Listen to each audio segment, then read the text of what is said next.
வணக்கம் ஃப்ரெண்ட்ஸ், இன்றைக்கி என்ன பார்க்க போகிறோம்னா பிப்ரவரி 16ஆம் தேதி நடந்த நடப்பு நிகழ்வுல பார்க்க போகிறோம். முழுமையாக வீடியோ பாருங்கள். கரண்ட் கொண்டு வீடியோ ஸ்கிப் பண்ணாதீங்க. நம்ம புதுசாக டெலிகிராம் குரூப் ஆரம்பிச்சிருக்கோம். அதுக்குண்டான லிங்க் கீழே கொடுத்துருக்கேன். டெலிகிராம் குரூப்பில் ஜாயின் பண்ணிங்க. அதேமாதிரி ஃபியூச்சரில் 2 சேனல் ஸ்டார்ட் பண்ணலான்னு இருக்கோம். அதுக்குண்டான லிங்க்கும் கொடுத்துருக்கேன். அதையும் சப்ஸ்கிரைப் பண்ணிங்க. வாங்க வீடியோக்குள்ள போகலாம். டிஎன்பிசி தொழில்கள் மத்திய நேரடி வரிகள் வாரியத்தின் central board of direct tax தலைவரான சுஷில் சந்திரா புதிய தேர்தல் ஆணையராக நியமிக்கப்பட்டிருக்கிறார்.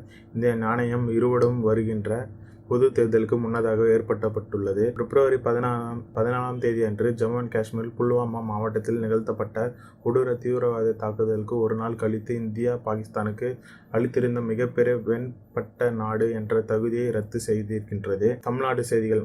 21 புதிய மாநகரில் தமிழ்நாடு மாநில அரசு ஓசூர் மற்றும் நாகர்கோவில் நகராட்சிகளை மாநகராட்சியாக தரம் உயர்த்துவதற்கான மசோதாவை நிறைவேற்றி இருக்கின்றது. இதற்கான ஒரு மசோதா பிப்ரவரி 14ஆம் தேதி அன்று அறிமுகப்படுத்தப்பட்ட சட்டப்பேரவை குரல் வாக்கெடுப்பின் மூலம் நிறைவேற்றப்பட்டது. இவ்விரண்டு நகராட்சிகளும் மாநகராட்சிகளும் தரம் உயர்த்துவதற்கான மூலம் தமிழ்நாட்டில் மொத்தமாக 14 மாநகராட்சிகளை கொண்டிருக்கும். விவசாய உற்பத்தி மற்றும் கால்நடைகளுக்கான கொள்கை கட்டமைப்பு. தமிழ்நாடு விவசாய உற்பத்தி மற்றும் கால்நடைகளுக்கான ஒப்பந்த விவசாயம் மற்றும் சேவைகள் மசோதா ஊக்குவித்தல் மற்றும் மேம்படுத்துவதல் 2019 சட்டப்பேரவையில் குரல் வாக்கெடுப்பின் மூலம் நிறைவேற்றப்பட்டது. இது தமிழ்நாட்டில் ஒப்பந்த விவசாயம் மற்றும் சேவை ஊக்குவித்தல் மற்றும் மேம்படுத்துவதில் ஆணையத்தின் TN contract farming and service promotion and facilities authority ஏற்படுத்தி என்கின்றது. இந்த ஆணையம் ஒப்பந்த விவசாயத்தை மிகுந்த வெளிப்படையாக எளிதாகவும் வெற்றிகரமாக மேற்கொள்ள உதவுவதோடு சில குறிப்பிட்ட பகுதிகளை உரிமையில் நீதிமன்றத்திற்கான அதிகாரங்களையும் கொண்டிருக்கும்.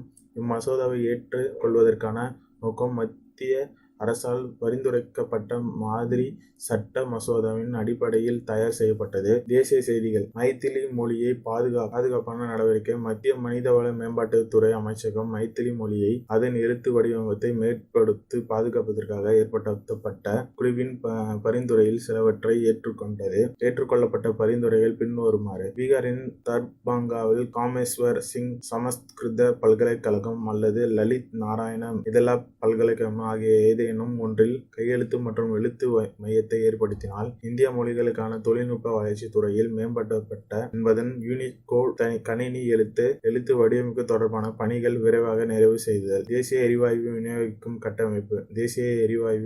கட்டமைப்பு ஏற்பட்ட மத்திய அரசு திட்டமிடுகின்றது. 2006ஆம் ஆண்டு பெட்ரோலியம் மற்றும் இயற்கை எரிவாயு ஒழுங்குமுறை சட்டத்தின் கீழ் பெட்ரோலியம் மற்றும் இயற்கை எரிவாயு ஒழுங்குமுறை வாரியம் petroleum and natural gas regulatory authority board ஒரு ஆணையாக அங்கீகரிக்கப்படுகின்றது. சர்வதேச செய்திகள். குடும்பத்திற்கு நிதி உதவி. ஹங்கேரிய அரசு அதிக குழந்தைகளுடன் கூடிய குடும்பங்களுக்கு மிகப்பெரிய பொருளாதார நிதி உதவிகளை மானியமாகவும் உயர்த்துகின்றது. இந்த அறிவிப்பு பெண்கள் அதிக குழந்தைகள் பெற்றுக்கொள்வதை ஊக்குவிப்பதற்காக குறைத்து கொண்டு வரும் ஹங்கேரியின் மக்கள் தொகையை அதிகப்படுத்துவதற்கான வேண்டி அறிவிக்கப்பட்டது. முக்கிய தினங்கள். தேசிய யுனானி தினம். இந்தியாவில் ஒவ்வொரு வருடமும் பிப்ரவரி 16ஆம் தேதி தேசிய யுனானி தினமாக அனுசரிக்கப்படுகிறது.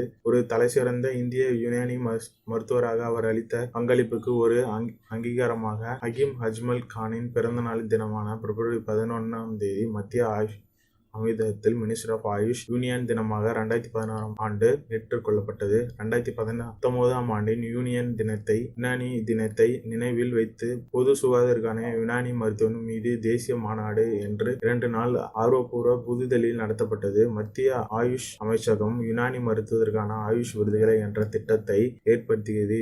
திட்டம் ஒவ்வொரு வருடத்திலும் 12 விருதுகளை பின்வரும் பிரிவுகளில் அளிக்கப்படுகின்ற விதிகளை கொண்டிருக்கிறது. சிறந்த ஆராய்ச்சியாளர் அறிக்கை விருது, இளம் அறிவியலாளர் விருது, சிறந்த ஆசிரியர் விருது, வாழ்நாள் சாதனையாளர் விருது. இந்த வீடியோ உங்களுக்கு பயனுள்ளதாக இருந்ததுன்னா உங்கள் ஃப்ரெண்ட்ஸுங்களுக்கு ஷேர் பண்ணுங்கள். நம்ம சேனலை இதுவரையும் சப்ஸ்கிரைப் பண்ணாதவங்க சப்ஸ்கிரைப் பண்ணுங்கள். கீழே இருக்க பெல் பட்டனை கிளிக் பண்ணிங்கன்னா நம்ம சேனலில் போகிற ஒவ்வொரு வீடியோ உங்களுக்கு உடனுக்குடன் தெரிய வரும். புதுசாக டெலிகிராம் குரூப் ஒன்று ஆரம்பிச்சிருக்கேன். அதுக்கு உண்டான லிங்க்கும் கீழே கொடுத்துருக்கேன். அதே மாதிரி 2 சேனல் ஸ்டார்ட் பண்ணலான்னு இருக்கேன். அதுக்கு உண்டான லிங்க்கும் கீழே கொடுத்துருக்கேன். அதையும் சப்ஸ்கிரைப் பண்ணுங்க. ஃபியூச்சரில் பெட்டர் கண்டென்ட் போடுவோம். நன்றி.